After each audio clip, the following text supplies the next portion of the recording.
একো নাই আৰু তাকেই আমাৰ অসমীয়াত কোৱা হয় বান্দৰ কেঁকুৱা সম্প্ৰতি অসমত এটা চৰ্চিত বিষয় হৈছে বান্দৰ কেঁকুৱা প্ৰত্যেকৰে মনত চিন্তাৰ উদ্বেগ ঘটিছে যে দৰাচলতে বান্দৰ কেঁকুৱা হয় কি whether magical thing is there in বান্দৰ কেঁকুৱা or not এই কথাখিনিকে সামৰি আজিৰ Bigyanjyoti video' my dear friends হোৱাটছ দি ভিডিঅ' টিল এই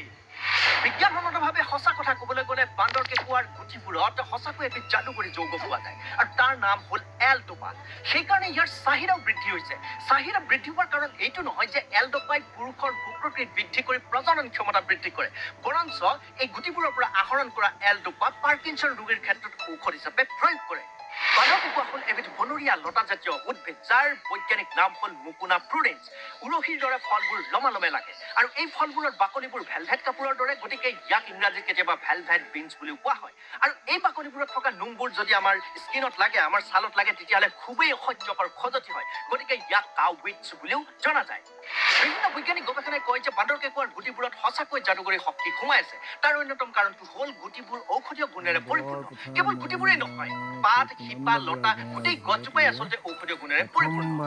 এই কথা মই কোৱা নাই আপোনালোকে ইচ্ছা কৰিলে এই গৱেষণা পত্ৰখন পঢ়িব পাৰে যিখন গৱেষণা পত্ৰ ট্ৰেডিশ্যনেল এণ্ড কমপ্লিমেণ্টাৰী মেডিচিন জাৰ্নেলত প্ৰকাশ হৈছে ভাৰতৰ পৌৰাণিক চিকিৎসা শাস্ত্ৰ আয়ুৰ্বেদত এই লতাজাতীয় উদ্ভিদৰ বিভিন্ন উপাদান বিভিন্ন সময়ত প্ৰয়োগ কৰি আহিছে আৰু সেই ৰোগবিলাক হ'ল পাৰ্কিনছন স্নায়ুতন্ত্ৰৰ দুৰ্বলতা আৰ্থ্ৰাইটিছ পুৰুষৰ প্ৰজনন ক্ষমতা বৃদ্ধি কৰা ইত্যাদি তাৰ উপৰিও সাপে খুটিলে বা বৃশ্চিকে কামুৰিলেও এই গুটিবোৰৰ প্ৰলেপ বিভিন্ন সময়ত বিষনাশক হিচাপে প্ৰয়োগ কৰি আহিছে পৰম্পৰাগত জ্ঞানৰ ওপৰত ভিত্তি কৰি বান্দৰ কেঁকুৱাৰ গুটিবোৰৰ ওপৰত সদ্যহতে বিভিন্ন ধৰণৰ বৈজ্ঞানিক গৱেষণা হৈছে আৰু সেই বৈজ্ঞানিক গৱেষণাবিলাকৰ পৰা জনা গৈছে যে বান্দৰ কেঁকুৱাৰ গুটিবোৰত প্ৰায় 30% প্ৰটিন থাকে তাৰ উপৰিও তাত নেচাৰেল এণ্টিঅক্সিডেণ্ট ফাইটোকেমিকেলছ আৰু বহু পৰিমাণে মিনাৰেলছে সমৃদ্ধ হৈ থাকে বান্দৰ কেঁকুৱাৰ গুটিবিলাক তাৰ উপৰিও বান্দৰ কেঁকুৱাৰ গুটিবোৰত এণ্টিবেক্টেৰিয়েল এণ্টি এপিলেক্টিভ এণ্টি ডায়েবেটিক ইত্যাদি গুণ সমৃদ্ধ হৈ থাকে আপুনি আচৰিত হ'ব গুটিবোৰত দুবিধ বিশেষ যাদুকৰী যৌগ পোৱা যায় সেয়া হ'ল এল-ডোপা আৰু আনবিধ হ'ল GPMU-C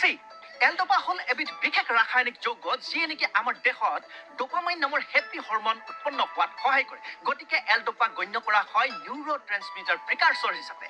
বান্দৰ কেঁকুৱাৰ গুটিৰ পৰা আহৰণ কৰা এল-ডোপা পাৰ্কিনছন ৰোগীৰ ক্ষেত্ৰত ঔষধ হিচাপে বা দৰৱ হিচাপে প্ৰয়োগ কৰে গতিকে এই গুটিবোৰৰ চাহিদাও বহুত বেছি তাৰ উপৰিও এল-ডোপাই পুৰুষৰ শুক্ৰকৃত বৃদ্ধি কৰি প্ৰজনন ক্ষমতা বৃদ্ধি কৰাটো সহায় কৰে তাৰ উপৰিও স্নায়ুতন্ত্ৰৰ দুৰ্বলতাও হ্ৰাস কৰে বুলি জনা যায়